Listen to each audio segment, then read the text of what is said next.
सिद्धि की शादी के बाद वो ससुराल चली जाती है। पीछे रह जाती है भाभी रानी। सिद्धि के ससुराल जाते ही भाभी कहती है, अरे वाह जी वाह, सारे कपड़े मेरे।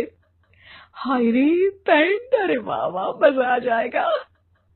अरे ये सिद्धि की अलमारी के सामने खड़े होकर क्या बड़बड़ा रही है? जा जाकर देख मेहमानों को विदाई की मिठाई मिली कि नहीं। अब हाँ हाँ माँ जी, क्यों नहीं, लेकिन पहले कपड़े तो बदल लूं। अब रानी आ जाती है सिद्धि के उन कपड़ों में जो वो ससुराल जाने से पहले घर छोड़ जाती है। अरे रानी, कुछ दिन रुक जाती। अरे ये तो सिद्धि बिटिया को मैंने ही दिया था, बड़ा ही फबता था उस पर, तुझ पर तो कुछ खास नहीं लग रहा। अब वो ना मेरे सारे कपड़े गीले थे तो सोचा पहन लूं। वैसे भी सिद्धि को कौन सा दिन पुराने आउटडेटेड कपड़ों को पहनना है। वैसे भी ये सूट तो मैंने तभी पहना था, वैसे खास है भी नहीं ये। हाँ हाँ ठीक है, लेकिन ना मेरी सिद्धि पर तो जमता था। सारे मेहमान चले जाते हैं और सिद्धि ससुराल से मायके पहली बार आती है। अपना घर, अपना कमरा, अपनी अलमारी। ये बोलकर जैसे ही सिद्धि अलमारी खोलती है तो सामने उसके कपड़ों की जगह कुछ और ही रखा होता है। माँ, ओ माँ, जरा कमरे में तो आना। सास और रानी वहां पहुंच जाते हैं।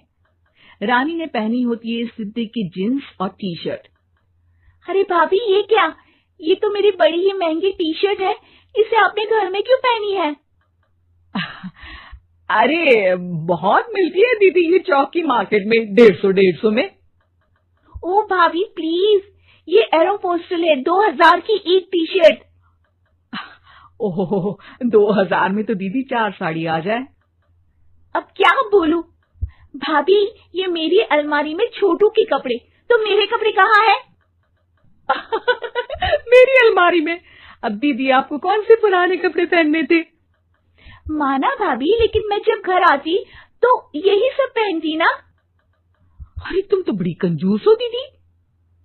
खैर वक्त आता है जब सिद्धि ससुराल के लिए रवाना हो रही होती है। अरे रानी, अंदर से सिद्धि का गिफ्ट ले आ, लड़की पहली बार ससुराल से मायके आई है।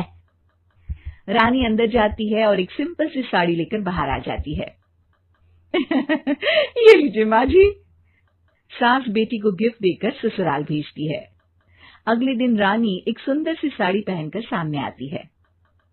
अरे रानी, ये तो वो साड़ी है जो मैंने सिद्धि को देने के लिए दी थी जब वो ससुराल ले जाती, लेकिन ये तूने कैसे पहन ली? अरे माँ जी, ये साड़ी तो मुझे बहुत पहले से ही पसंद थी, लेकिन चिंता ना करिए, मैंने सिद्धि के लिए भी अच्छी सी साड़ी दी है। हाँ। तभी सिद्धि का फोन आता है।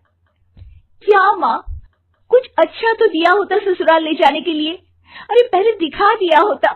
ये चमकते हुए पैकेट में नौकरानी वाली साड़ी मत दिया करो माँ। अरे बेटे, वो तेरी भाभी ने ना गलती से उससे पैकेट बदल गया। हाँ, मैं कल ही तेरे भाई के हाथ से तेरा वाला पैकेट भेज दूंगी। अरे रहने दो माँ, आई एम श्योर भाभी ने अभी वही साड़ी पहनी होगी जो तुमने मेरे लिए रखी थी। तुम तो समझ नहीं पाई उनको। खैर छोड़ो, मैं ज्यादा बोलती अच्छी नहीं लगती, रहने दो, आपको उन्हीं के साथ रहना है, फिर बात करेंगे। सास को रानी पर गुस्सा आ जाता है। वो उसके कमरे में जाती है जहाँ वो शादी का एल्बम देख रही होती है। रानी, मार्केट जाकर एक ऐसी ही साड़ी लेकर आ, कल प्रतीक जाकर सिद्धि के घर दे आएगा।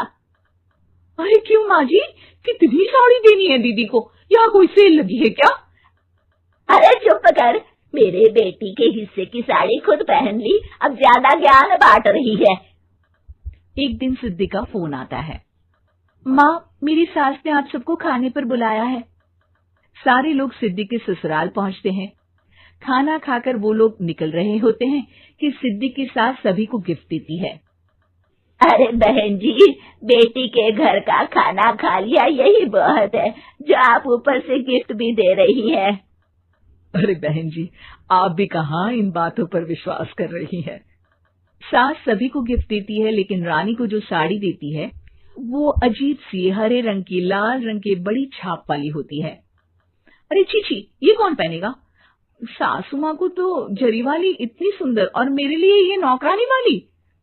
अरे भाभी, दरअसल मैं जब भी घर आती थी आप वापसी में ऐसी ही साड़ी देती थी ना, तो माँ ने सोचा कि आपको आपकी पसंद की ही साड़ी क्यों ना दी जाए। बेचारी रानी, बोलती भी तो क्या। सिद्धि और सास रानी का चेहरा देखकर हंसने लगती है, तो रानी समझ जाती है कि अपने ही बिछाए जाल में वो फंस चुकी है।